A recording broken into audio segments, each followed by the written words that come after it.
Among the many monsters Poppy Playtime introduces, there is one who stands above the crowd of experimental monstrosities. Mr. Light, a new character from Chapter 3, manages to outshine the rest through unique gameplay, design, and the darker tone of Chapter 3. At its core, Poppy Playtime uses subversion to make its monsters scary. Using children's toys inspired by a 90s aesthetic, the game seeks to surprise and disturb the player through messing with our expectations. Huggy Wuggy is a great example. When we first enter the factory, we find him standing in the centre of a room, posed like a statue. All of our attention is directed to Huggy, and we know instinctively that he's alive. This is confirmed after the player pushes a button and discovers Huggy missing. As we move forward through the game, apprehensive, we see glimpses of Huggy as he stalks us. We know that something will happen, we just don't know when it will happen. The attack comes quick, and when it does, it's a pretty good chase scene. Huggy appears from the dark, towering over the player as he reveals a mouthful of sharp teeth. We knew it was coming, and yet it still shocks us. It's a great horror moment that's both simple and effective. Huggy's teeth and sudden movements completely change our understanding of the character.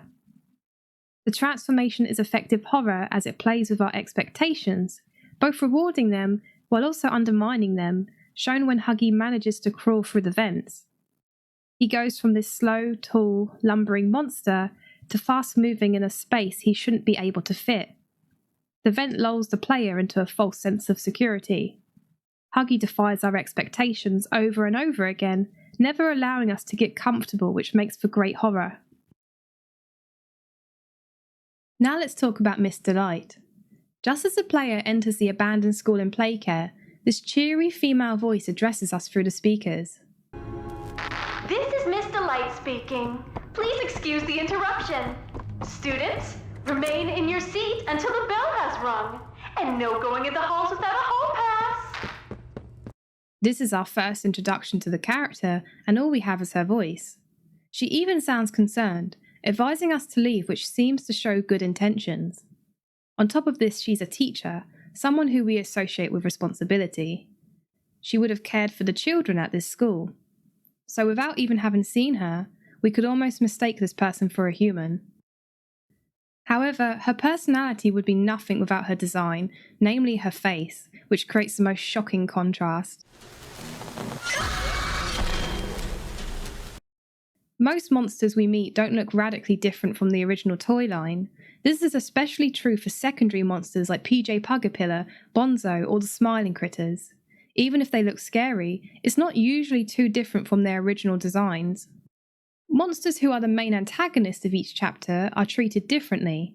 Because they are reoccurring characters, they have to change appearance in big or small ways to stay unexpected. This would be Huggy, Mummy, and Catnap.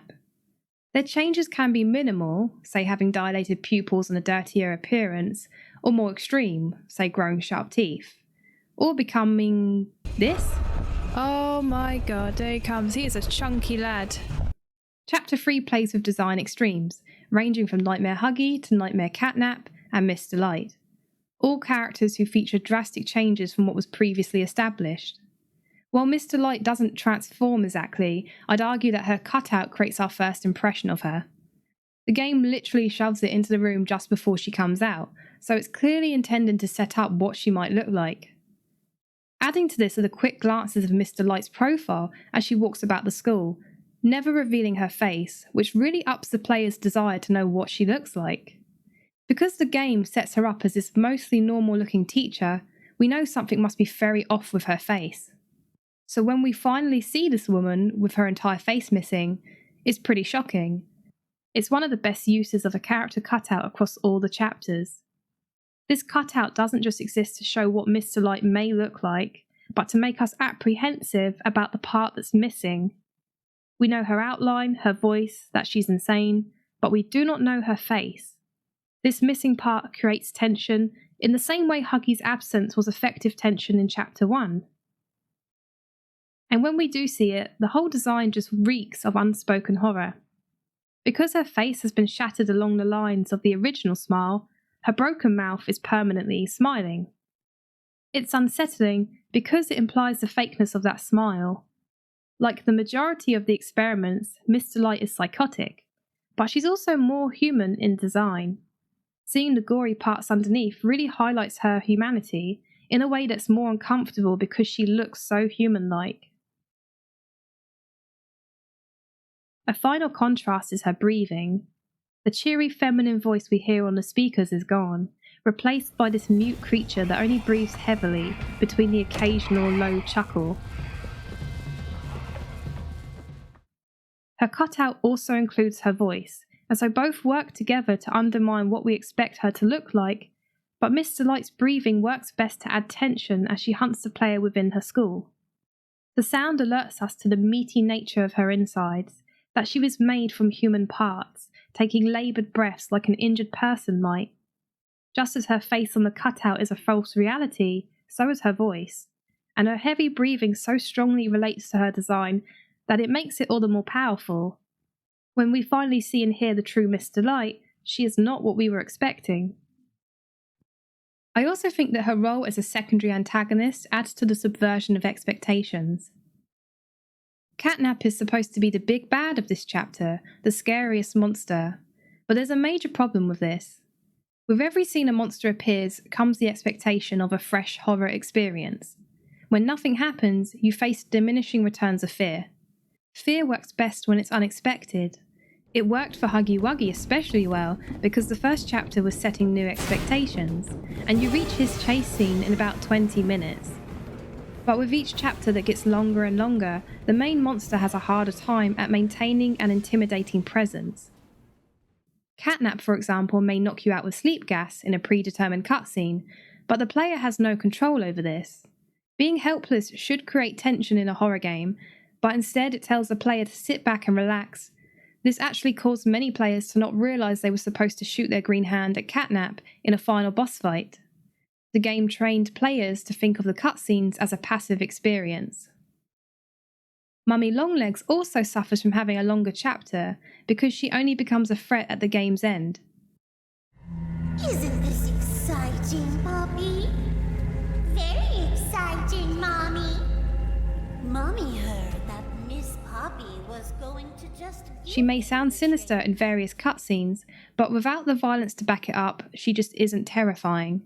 She's all bark and no bite until the very end, by which point it's come too late. Both her and Catnap spend too much time being background characters in their respective chapters when they should be the main horror. The only example that's worked so far is the prototype, because this monster has remained so elusive, but even that could wear thin. Catnap remains pretty elusive in chapter 3, but this causes the chapter to seem empty without him. You feel like this enormous cat should be breathing down our necks, but all we get is lots of red smoke and the occasional glimpse of Catnap, not causing any harm.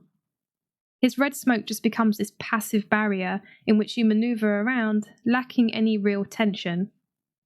After the first nightmare sequence, the red smoke simply kills the player by fading to black. By far the weakest death scene you could have in a horror game, and from our main monster, no less. The small glimpses of the prototype work well because they are associated with his violence. That overreaching hand shows itself in all the chapters by taking or killing our main antagonist, which enables the prototype to stay threatening. This threat of violence doesn't exist for Catnap. The game opens with Catnap for some reason carrying us like some kind of kitten, making it harder to take him seriously. The result of all this is that the genuine fear comes less from the main monsters due to this mismatch between story and horror. What this does mean, though, is that the secondary monsters have a chance to shine. Because these monsters don't need to be story relevant, don't need to have long cutscenes where they try to scare the player, and don't need to remain alive until a final boss battle at the end. Mr. Light, whose time between meeting the player and attacking them all takes place within one small area, becomes a stronger monster for it. Less is more when it comes to the monster encounters in this series. Without the constraints of being the main antagonist, Mr. Light is free to experiment. In addition to this, Mr. Light has unique gameplay aspects that provide a scarier experience. I think it's safe to say that the Weeping Angel character has become a staple in horror games. I feel like everywhere I look I see it. Off the top of my head there's Lethal Company, SCP Containment Breach, and FNAF Security Breach. It's a popular mechanic, but it's not always done well. What makes this work is the use of tight maze-like spaces that emphasize the feeling of being trapped with this thing that you cannot look away from. The final area of Miss Delight forces you to work around her in a single room, upping the tension and really pushing the feeling of claustrophobia. Big open areas like the orphanage are more focused on story and puzzles. Areas intended for horror are usually dark and enclosed. Think of the endless hallways with Nightmare Huggy or the Smiling Critters Playhouse. Even in games where big spaces are treated as horror scenes, the player's ability to move around is usually very limited. A good example is the boss fight in Amnesia the Bunker, where you face a monster in a huge cave, but you're restricted to only traverse across narrow bridges.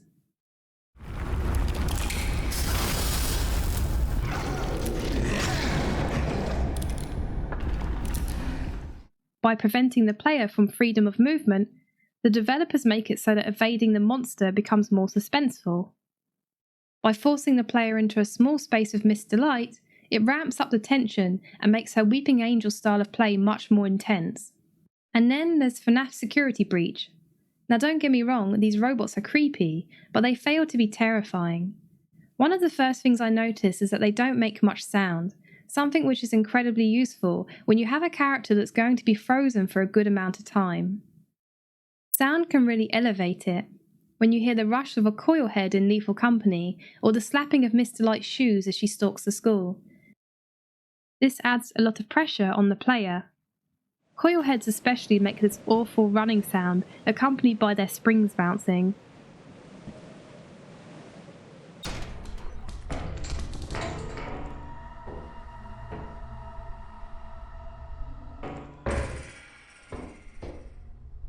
It's like a combination of Miss Delight and SCP-173 on steroids. And there's not usually one of these things but multiple, and they are ridiculously fast. The endoskeletons just seem to appear. They're kind of quiet, it's like they want to jump scare you, but not disturb you too much while you're focused on the game's mission. An effective Weeping Angel character wants you to know it's there even when you can't see it, and it demands the player pay attention. Even a quiet entity like SCP-173 uses music to enhance the scare factor of its appearance. 173. Though to be fair, like many of this type, the player can just walk right next to the endoskeletons with no fear. Miss Delight is more punishing than most here, as she forces the player to give her a wide berth, preventing us from getting too comfortable just because she's frozen. Another aspect is Miss Delight's ability to free roam. I personally found it hard to be scared in the other sections of the game, where I knew I was only going to be attacked in a planned cutscene, like when Catnap passes the player in the orphanage. As soon as I saw this, I knew it was there to put the player on edge without having to do the hard work of making Catnap free roam, and so I wasn't afraid. I don't doubt it's harder for developers to create free roaming monsters, but it's still a shame because it makes Catnap feel like he isn't a threat. I think a lot more could have been done with him stalking the player and directly using the red smoke against us. Catnap has a lot of potential, but his game mechanics are underutilized. For Miss Delight, the entire school is her place to free roam, and heck, even if you shut a gate on her, sometimes she manages to phase right through. Unintentional but still terrifying.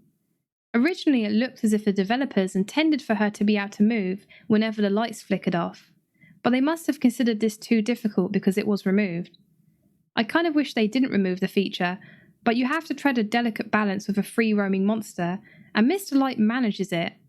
While she can go anywhere in the school, as long as the player watches her, it creates breathing room, rather than a monster that constantly attacks the player and becomes more of an annoyance than a scary encounter.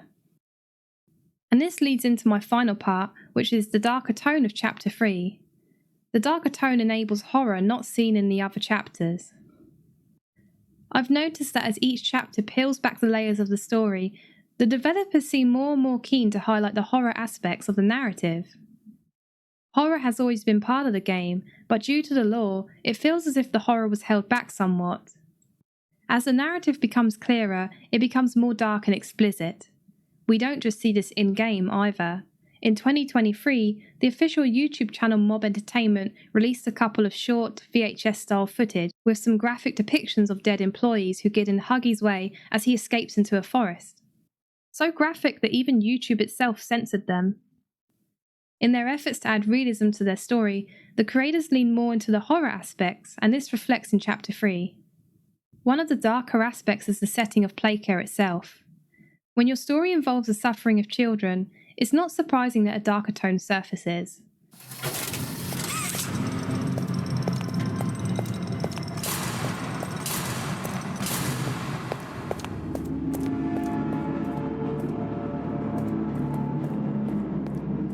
The game station in Chapter 2 felt like a weird arcade that's very artificial. Because arcades are built for child entertainment, the artificial nature felt expected, and so the darker elements of the story didn't really jump out to me as much. Playcare is different because this is where the children actually lived. There's an eeriness to exploring these areas, the fakeness of the plants, the talking cutouts, the pretend clouds and sky, and the cartoon posters in the orphanage. Playcare feels like a creepy cartoon. It takes the artificiality of the game station and the factory levels and applies it to places that should not be artificial. Having the children's home be so unsettling just hits differently and brings the darker tone of the chapter to the forefront. We see this in Miss Delight's school. The way Miss Delight speaks as if the school is still open, talking as if her students are still there, conveys this creepy mismatch between her words and what the player sees. Areas of prison like fencing, blood-stained floors and abandoned classrooms. Hallways with stacks of furniture where people try to defend themselves, all of which give this post-disaster feel. The artificial trees of the windows so the kids could look outside and pretend they were above ground. All of it, the setting and the monsters themselves, lend to this theme of artificiality. As the artificiality fades away, it reveals this more human horror that lurks beneath the surface. And Miss Delight embodies this theme fully. Going back to her videotape, this is a great example, showing her insanity in the form of her two-sided personality, herself and Barb. No. Are the children safe? Yes. Can I see them? No. And that was it. That's all he'd tell me.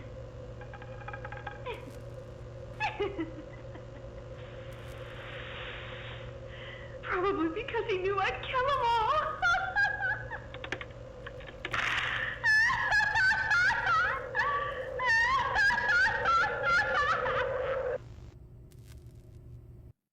None of the other chapters have really focused on the monsters wishing to harm children, with Mummy Longlegs only complaining that the children abandoned her. Miss Delight takes this to the next level. She admits to wanting to kill children, which really sets her apart and makes her feel uniquely unhinged, but it also plays with this idea of an artificial facade. Her being at once a caring teacher concerned for these kids, and her true self, the violent psychopath.